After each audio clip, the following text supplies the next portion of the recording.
everyone. Welcome to Education for Flourishing, Pursuing Purpose in the Professions. This webinar is part of the Virtues and Vocations initiative, a national forum housed at the Center for Social Concerns at the University of Notre Dame for scholars and practitioners across disciplines to consider how best to cultivate character in pre-professional and professional education. The initiative is funded through a generous grant from the Kern Family Foundation. I am Suzanne Shanahan, and I direct the Center for Social Concerns. I'm also host for this series. At any point during this program, you can submit questions through the Q&A function in Zoom, and we will turn to those audience questions around 12:40. Be assured there's a backstage team that will address any technical challenges should they arise during this next hour. And with that, today, I'm delighted to introduce Dr. Margaret Plews-Ogan on wisdom and medicine. Dr. Plews-Ogan is an internal medicine doctor at the University of Virginia Health. Originally from Illinois, she holds an undergraduate degree in philosophy and was a Rockefeller Fellow in theology at Yale Divinity School. Dr. Plews-Ogan received her MD from Harvard University and completed her residency in internal medicine at the Brigham and Women's Hospital in Boston. She has a special interest in fostering wisdom and compassion in young clinicians, understanding the effect of positive emotion on the health of individuals and communities, and advancing medical education, quality improvement, and patient safety. She is the author of 3 books, including Choosing Wisdom, Strategies, and Inspiration for Growing Through Life's Difficult Challenges. In addition, she is founder and past director of the UVA Center for Appreciative Practice, which works to facilitate improvements in clinical care, education, and communication throughout UVA Health. She and her husband, James, a pediatrician, have 2 children. Welcome, Peggy. Thank you. It's wonderful to be here. It's great. I'm excited to talk about wisdom in medicine, and I'm hoping we can have a somewhat open-ended conversation where we might talk about the trajectory of your life, thought, and work, both as a physician and an educator. Seem reasonable? Absolutely. All right, let's jump in. So you were an undergraduate studying philosophy. How did you end up in medicine? Well, it was kind of a long, circuitous path, much to the chagrin probably of my parents. But so I did start out in philosophy, and I loved it. My focus was, and this is where the thread starts, was on the problem of evil. So why people suffer. Why is there evil in the world?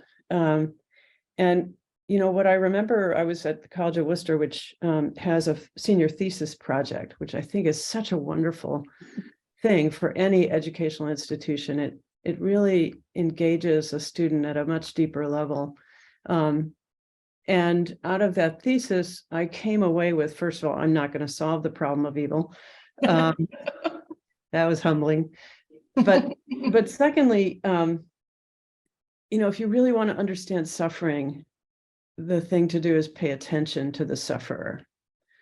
So I did go to Yale Div School for a year, thinking maybe I wanted to teach philosophy of religion, or and in that the one or maybe be a minister, but I was a little trepidatious about that. And I remember at one point a 90-year-old woman who I was doing a clinical pastoral kind of education thing with, a 90-year-old woman turned to me and said, "Can you pray for me?" And I was just overwhelmed with my own questioning, with my sense of I am not capable of being this person's pastor, let alone do I have any answers of any kind about God or and it was also the 70s, and I was kind of ready to just get out and do something with my hands. And so my husband and I both decided to go to England, and we were on a sheep farm for for a year. We were sheep farmers, which was really fun because we got to learn about farming and how to make cheese and how to milk cows, and then came back and again, kind of in this 70s, I want to do something. I became a nurse practitioner. That was really my first job in healthcare. And it was back in the day when we were training nurse practitioners, mainly to go into rural, underserved areas and internationally. And so then I spent the next 5 years working with migrant farm workers on the Eastern Shore of Virginia, which was a fantastic grounding in healthcare as an outreach-based endeavor. So instead of waiting for people to come to our clinic in migrant health, you go to the people. And so we spent a lot of time on the migrant camps. It introduced me to advocacy as a health professional. We were involved in some of the early work around housing and sanitation for farm workers, standards for that. And eventually I decided that I just needed to know more about medicine in general. And so then I decided to go to medical school. So it was a rather circuitous route, but I would say every single step was important to who I am now. I guess everybody's life, those steps are important. And I was not going to get there by a linear path. So.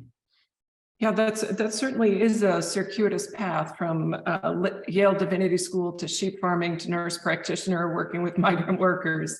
And this theme of evil, was that present as you left Yale Divinity School, went to work sheep farming, or in your work with migrant workers?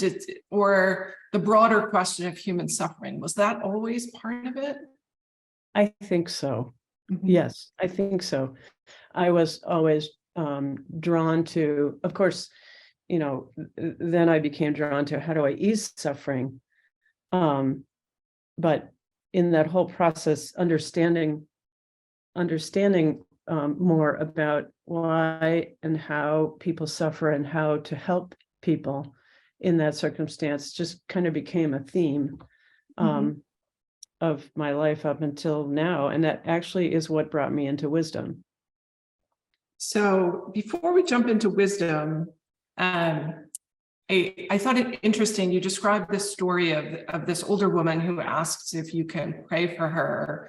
And you were very apprehensive about that. Once you turn to medicine, that notion of easing people's suffering in a medical way, did that feel to you like it fit better, or you could do it, or you had the skills?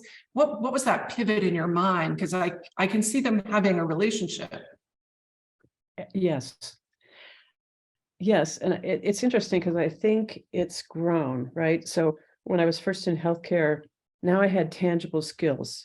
I could dress a wound, I could give a shot, I could and I think those tangible skills allowed me to feel, in a way, both capable of, maybe not capable of, it almost gave me an excuse to stand next to or be next to someone who was coping with difficult, challenging circumstance and have a role, but a role that I was, more comfortable with. But it did allow me a way of relating that would have been possible had I felt capable of praying with someone. It was just not a way that I felt I could do at that point. Okay. But I think I've grown into that. For example, there have been times when my patients have said, "Will you pray with me?" And I have been able to participate in that in a more authentic way than I could have when I was 22, and doing a lot of doubting and searching myself. That's great. This work led you to the work around wisdom. Was there something in particular where you said to yourself, I need to think about wisdom, or sort of like, oh, wisdom's the key? No, but yes, but I didn't initiate it. So the Templeton Foundation came to the University of Virginia, like they do when they're kind of trying to gain some momentum around a concept or something that they want to stimulate research and thought about. And that concept was wisdom. And they came to the University of Virginia like they did to other universities, and asked the question, if you could study wisdom in your domain, what would you study? And I remember there were a number of us around the table, none of whom were, well, maybe one or two were philosophers, but most of us had never thought about wisdom before, to be honest. And I remember us kind of going, oh my gosh, well, if I knew what it was, maybe I could study it, you know. But then I actually got serious about answering the question Templeton had asked, which is, what would you study? And it was not hard for me to come up with what I would study. And it kind of relates back to the thesis, which is, now I had been a doctor for 15 years, or a nurse practitioner doctor for 15 years or so. And I had experienced so many times when I couldn't change the circumstance of people's lives. I couldn't change the fact that they had cancer but I witnessed some just amazing responses that they were able to garner to these really tough circumstances. And my question was, how do they do that? And is that wisdom that makes me just take pause and just be amazed by what these people were able to do? Is that wisdom that I'm seeing in action?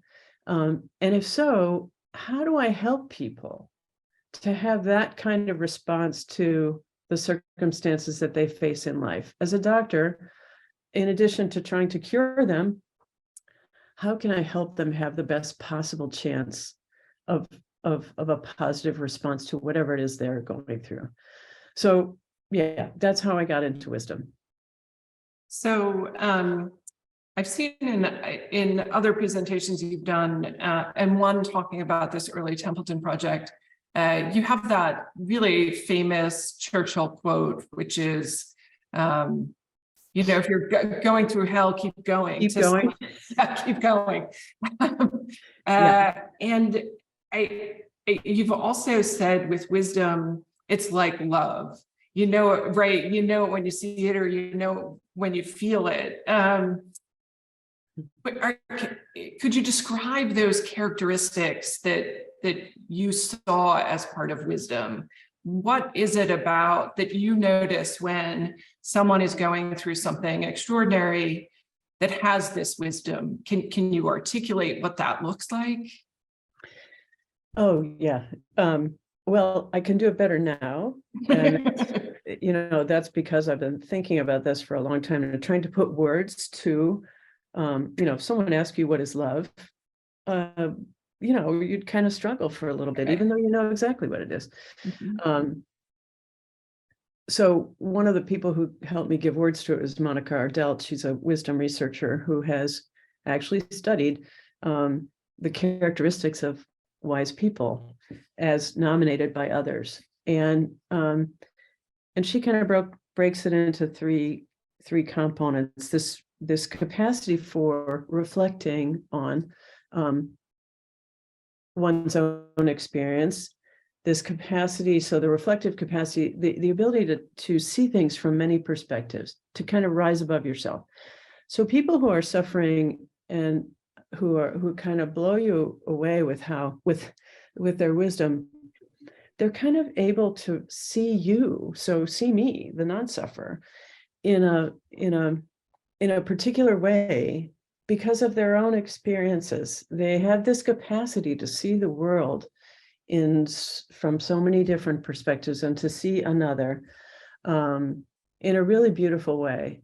The cognitive capacities of wise people are this capacity to, they're actually usually quite knowledgeable and skilled and all of that, but they also can discern how to do the right thing for that particular person in that moment.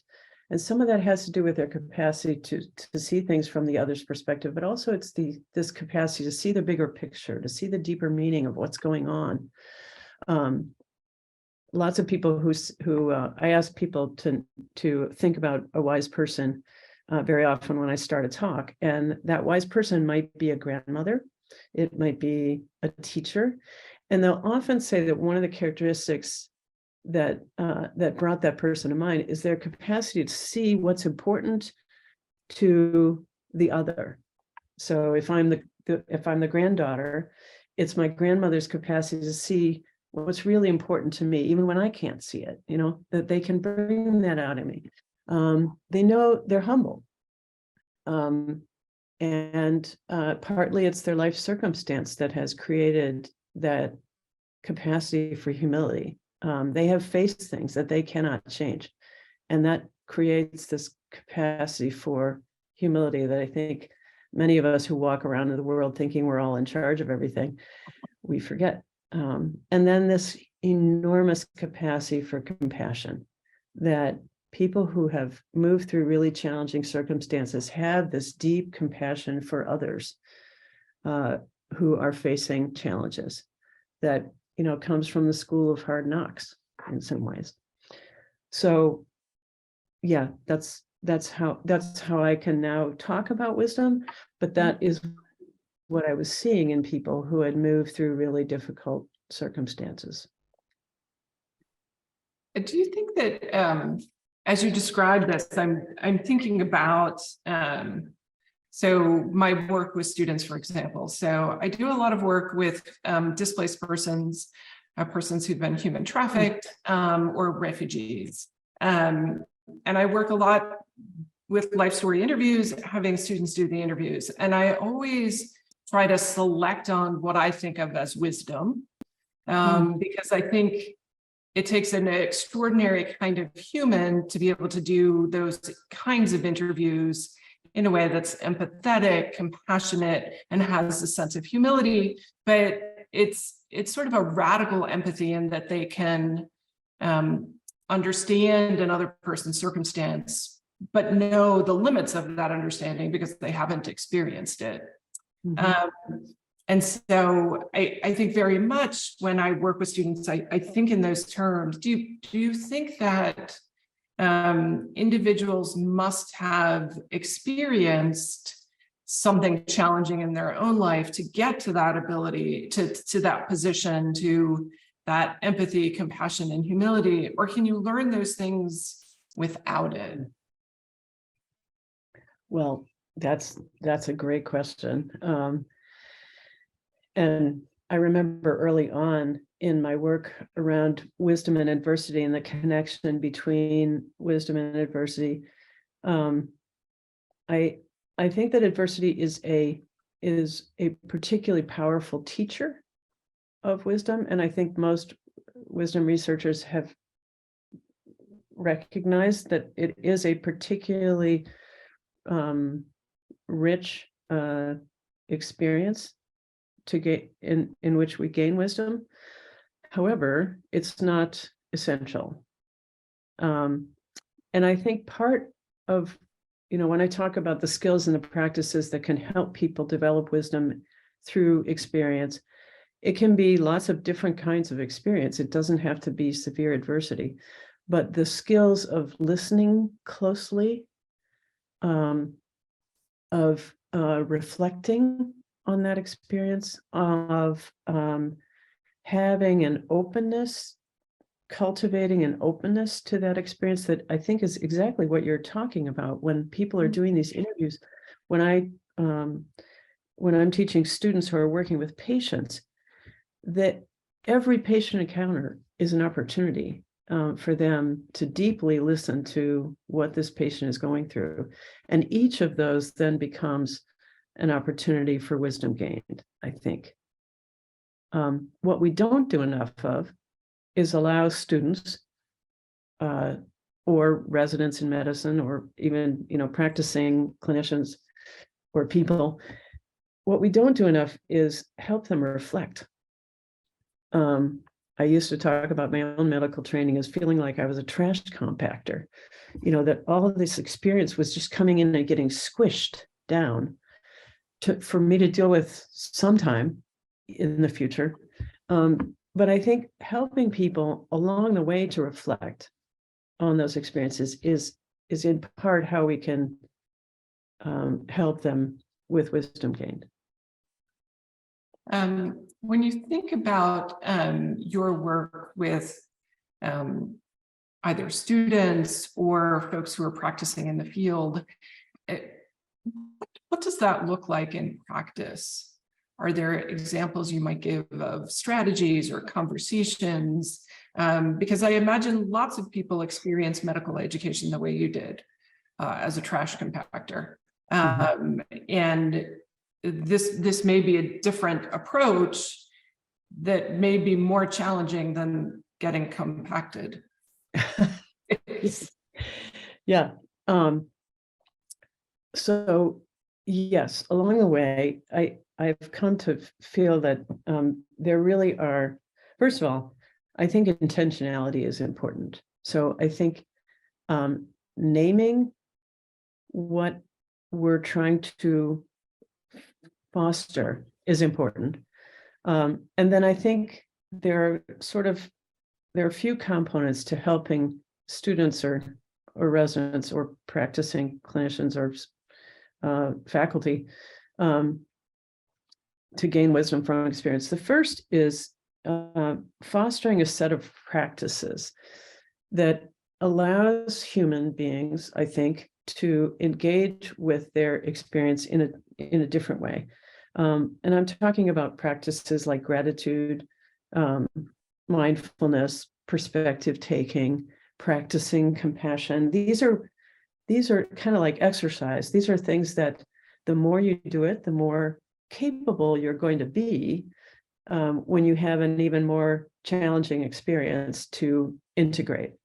So fostering these practices in medical students as an everyday thing. And I'll give you an example. One of the practices you could put in the bucket of mindful practice is this capacity to take a pause so that you can clearly focus on what you're about to do. And so one practice is we call gel in and breathe. You know how doctors gel their hands with hand sanitizer? The use of the breath is a way to calm and focus. And it's a practice that a physician or a nurse or whoever can get into, which in addition to gelling their hands at the same time, they're taking a breath to focus now on the patient that they're about to go in and see with a clear mind. So that's a good example of how you can just take these practices and put them into the everyday workings of what we do. And then there are skills. There are skills of close listening. There are skills of reflecting that we can teach and model as we go through the medical students training. Emotion regulation. These are all skills that can be taught, just like starting an IV. And in my thought anyway, they are as much a part of medicine, well, probably more than starting an IV. They certainly are as much a part of a skill in medicine as anything else we teach. So there are practices, there are skills, and then there's modeling. There's noticing and modeling. I gave a talk not too long ago about naming what it is that's going on, what wisdom practice is happening in different parts of a clinical encounter that we don't often name. We might name, for example, the creation of a differential diagnosis. We'll say, doctor, what is your differential diagnosis? But we might not name the reflection or the perspective taking or the virtue of compassion that is being leveraged right then. So I think naming those things as you're going along in whatever it is that you're doing as a teacher is also really important, because then people start seeing it. Oh, that's wisdom in action. Oh, I see. once we see it, now we can repeat it. So sort of when you do this work, I guess my question is, how common is this interest in wisdom in medicine right now? Do you find that when you talk about wisdom, everybody's like, oh, yeah, of course, we need to do this? Or are there any challenges to that kind of conversation, to that work? And or I'm thinking of the work of someone like Victor Montori at the Mayo Clinic, who talks about the kind of the structure of medicine that makes it really hard to do those things, right? The kind of note-taking and the billing and all of those things. Can you talk a little bit about the challenges to this perspective in practice? yes. So I have come to call these challenges anti-wisdom.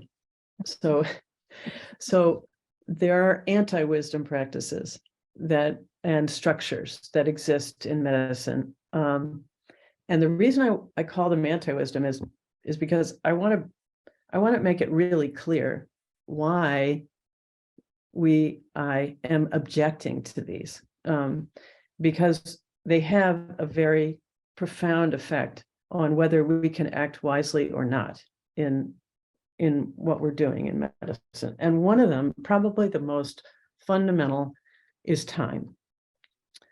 So time has been whittled down to the point where it's almost impossible to act wisely in certain circumstances. If I have only 10 minutes in which to talk with you, there are so many virtues that I am not going to be able to exercise in that moment, in those moments, those few moments. Time has been whittled away in part because we haven't been able to name what happens in the 40 minutes when we have it, right? And so it's going to be whittled away until we start to object. And we have to object based on things that aren't being done anymore in the encounter. So I think time is a good example of, if time, for example, someone might say, well, in 10 minutes, you can order the labs, you can reorder the medications, and you can document in the medical record. But that's not what the medical encounter is all about, right? What about all the other things that we just talked about that are so critical to a healing encounter? All of those are pushed away because we're not naming them. The compassion, the listening, the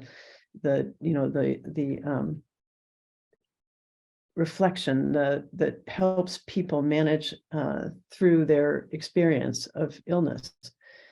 None of that gets done in the 10 minutes. So I think it is important to name the anti-wisdom things so that we can actually start claiming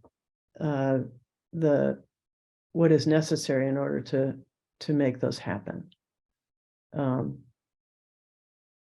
Yeah, thanks for asking. There's a lot wrong in medicine today. And it's kind of like, people don't change until they get uncomfortable. The business end of medicine will take whatever it can until we put our foot down and say, no, that's not okay anymore. And this is why. So wisdom, it turns out, I think, is a really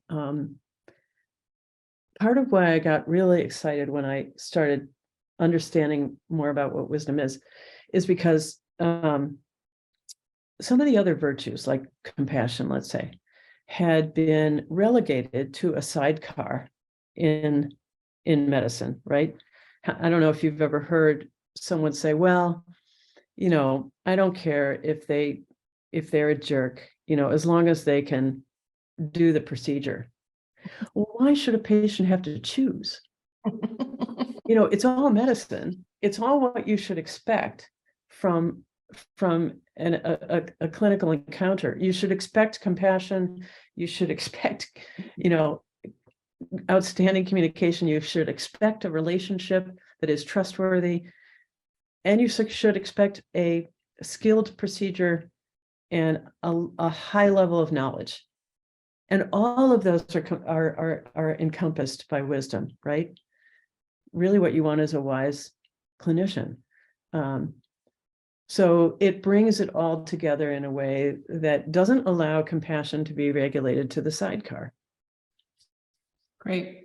One of the things that's interesting is that when you described your sort of entry into this question of wisdom, you started with the patients who you were describing as having had this transformation, sort of gone through adversity in some way. When you think about people who are entering the practice of medicine, do you think it gives them some sort of asset or ability to jump into wisdom more easily than people who've had, a blissfully unadverse existence? Right? Do we need doctors to have had more adversity? I don't think so. I think this kind of goes to the fact that it can be a powerful experience for people. And frankly, many people who do enter the healthcare professions have been through really challenging situations, but not everyone. I think it's more about this capacity for taking in any experience you have, reflecting on it, helping it, having it serve to make you a better person. I think that's the kind of person we'd want to attract into healthcare. And remember, adversity can also lead to the opposite. Adversity can lead to bitterness and anger, and so it's not the adversity itself. Mm-hmm. It's adversity faced in a certain way with certain supports in an environment that allows one to be able to make these changes that end up making someone a better, more compassionate person. But there's nothing about adversity in particular. It's about all those other things when you're facing that experience that allows you to do that, which brings me to something I haven't mentioned, which is in whether you're teaching students of any kind, but particularly in healthcare, when students are maybe for the first time facing death, the first death of a patient, maybe their first medical error. There are a lot of firsts in medicine. If those experiences go kind of unmentored, they can be very damaging. And so as teachers, paying attention to what I call critical incidents is really important in helping people to engage those experiences in a way that ends up being wisdom generating. And the other cool thing about that is that once that starts happening, that then leads a person to be more likely to have behaviors, helping behaviors, compassion, that comes with that wisdom generating experience, that then creates this positive feedback loop. The opposite being true, right? Also, you go through a tough experience, you have no supports, it leads to bitterness, it leads to negative behaviors that then lead into this negative reinforcing loop and can be so destructive. Mm-hmm. So I want to ask two questions, really one about pathways into medicine and the other about sort of the crisis of burnout amongst young medical professionals. So, you described your trajectory into medicine with this concern around evil and human suffering. is it your sense that a robust understanding of human suffering is what's bringing young people into medicine? And do you think they have a full enough sense of what that is as they're deciding? Here at Notre Dame, like a lot of elite universities, it seems that young people are choosing medicine, sort of in utero because their parents are physicians or they have some dream. And it sounds like a good thing to be in life. It's perhaps a less methodical engagement with human suffering. And sort of, how do you think about that particular moment? And then if you could talk a little bit about how wisdom may interrupt this burnout, if at all. So if you could talk about that kind of beginning, and then once you are a young physician, how do you engage that question of burnout? Oh, that's a really big question. I think most students go into the helping professions, whether it's medicine or social work or whatever, with an admirable desire to make the world a better place, to help other people. And that may have come from very personal experience. Maybe they had cancer when they were a child, or lost a parent, or often there is some index experience. And I think, so I think for the most part, obviously there are people who go into medicine because that's what they know. But I think for the most part, the students I see applying for medical school, they come in with this real desire to help others. I think, unfortunately, in medical training, we can sometimes just beat that out of them by the context we put them in and the constraints we put around them, and this lack of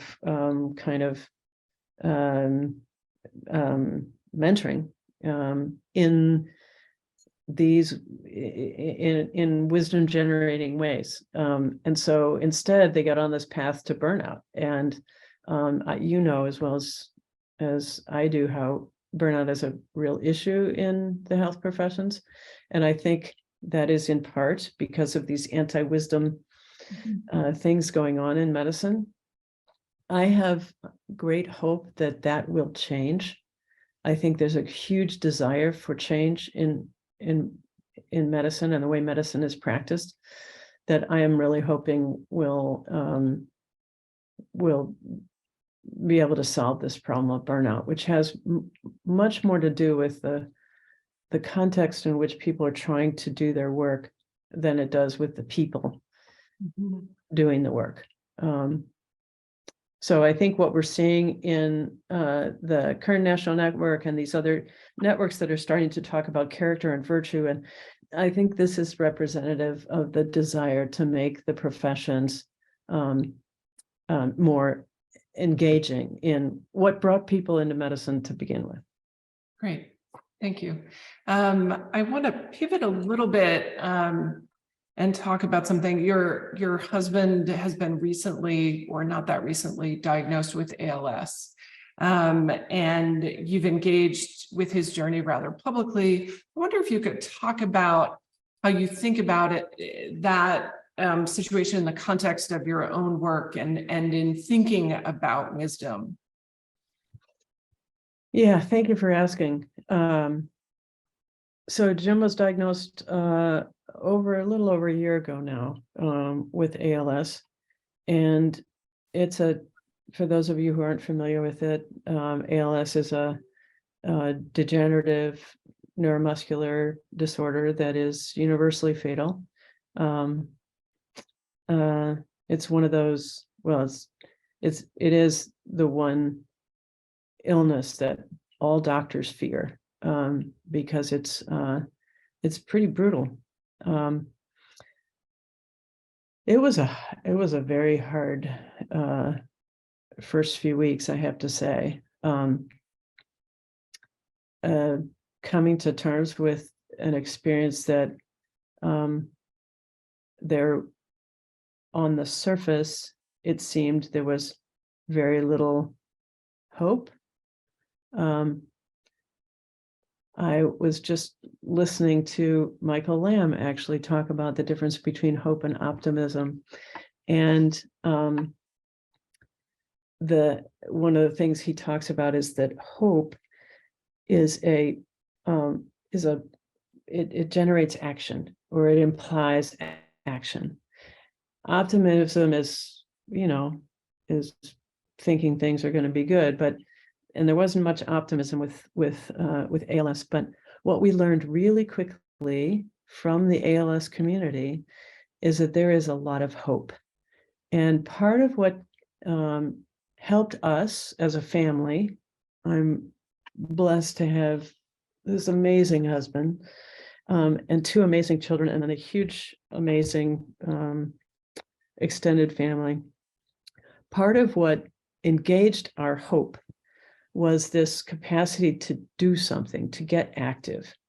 And it has taught me a great deal about one of the things missing in medicine is this connection between, the individual's experience of health or illness and this wider community that can translate into activism. If you can't change things for yourself, can you change things for others?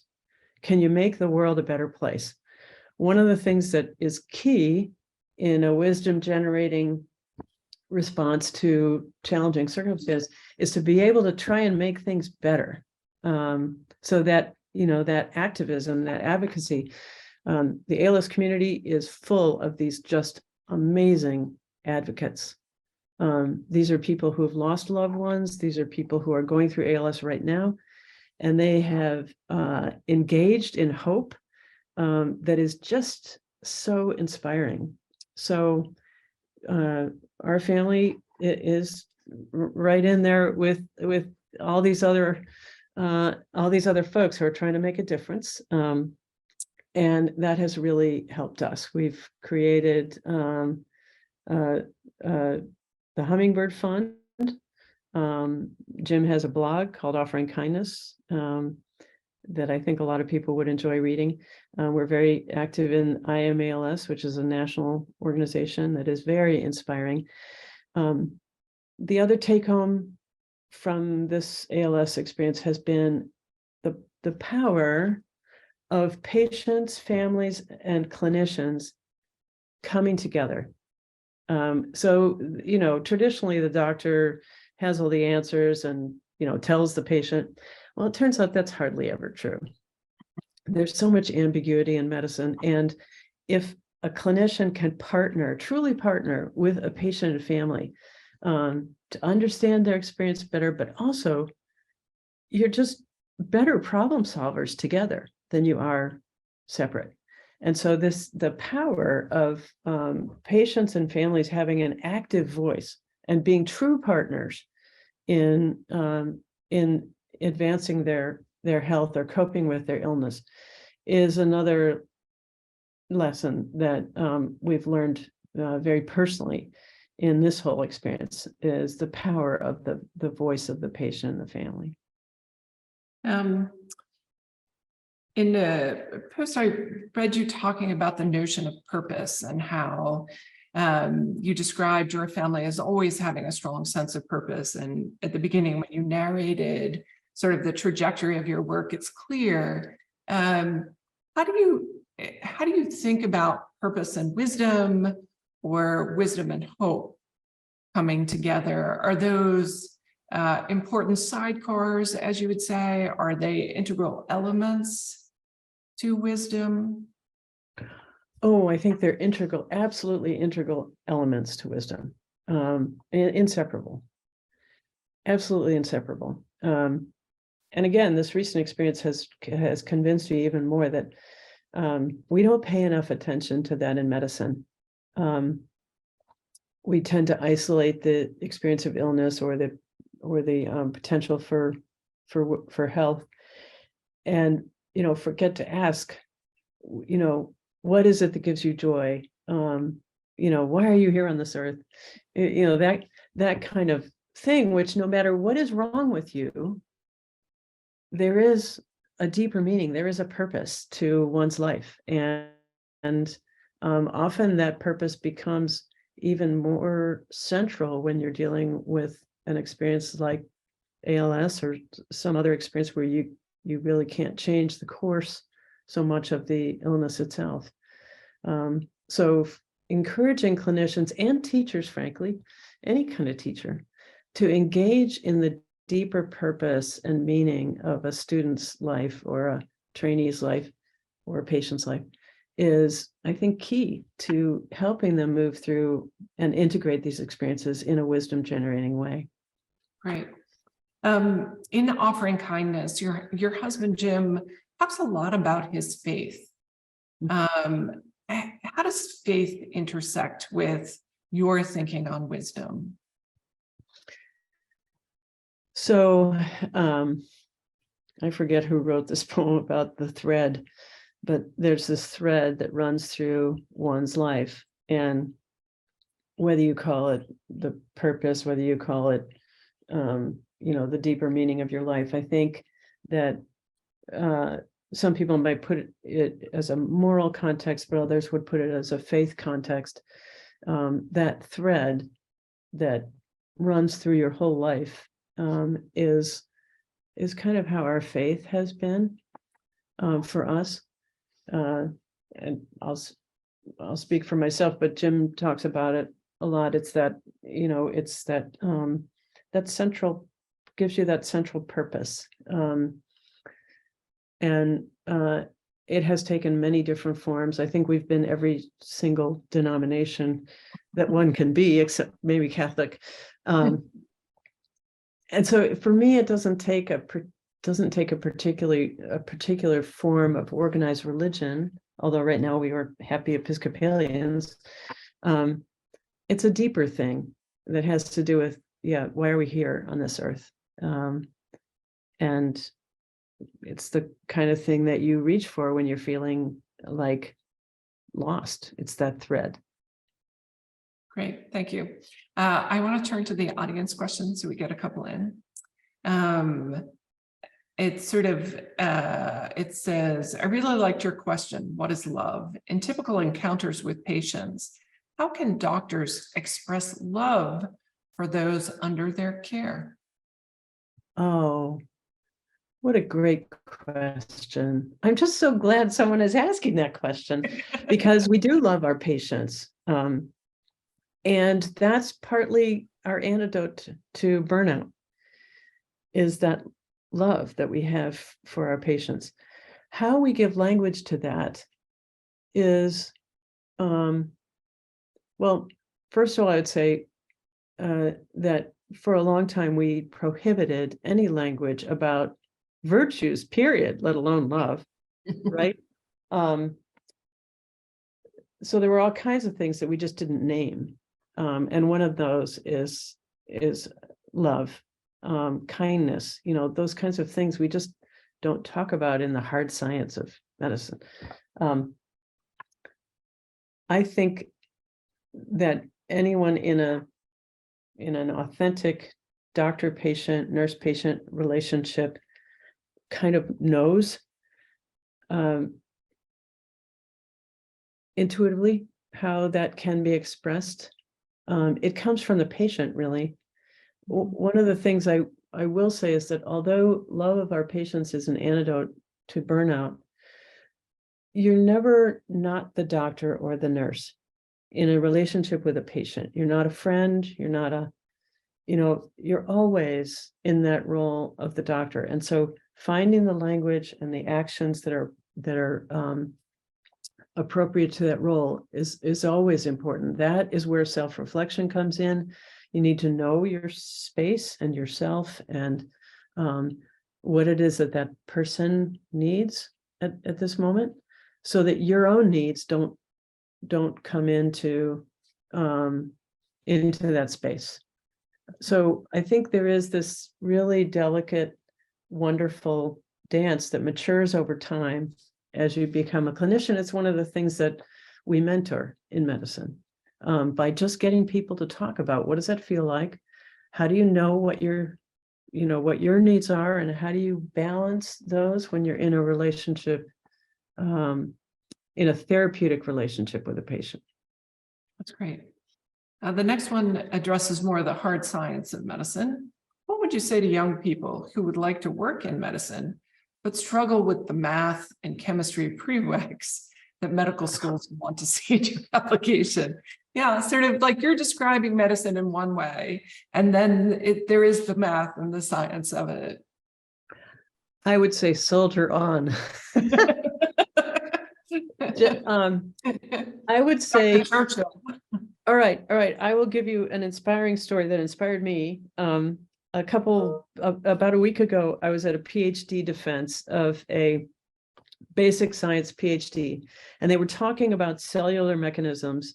And I was caught in this, oh my goodness, I hardly understand half of this, because it was very deep, cellular mechanisms. But one of the things that this person started talking about was the promoters and the modifiers of genetic transcription, essentially. And at one point, he pointed out that in the cell, there is an entity that causes a pause. So before the cell machinery starts making proteins of a particular kind for a particular reason, there is a pause. The cell itself is pausing and saying, wait, do I really want to make this? And how much? And I thought, okay, that's how the basic science can relate to these bigger questions of purpose and meaning. And I mean, I teach the pause all the time as a means of, of self-regulation in a actual human. But here, a cell is doing the same thing. I just thought that was so cool.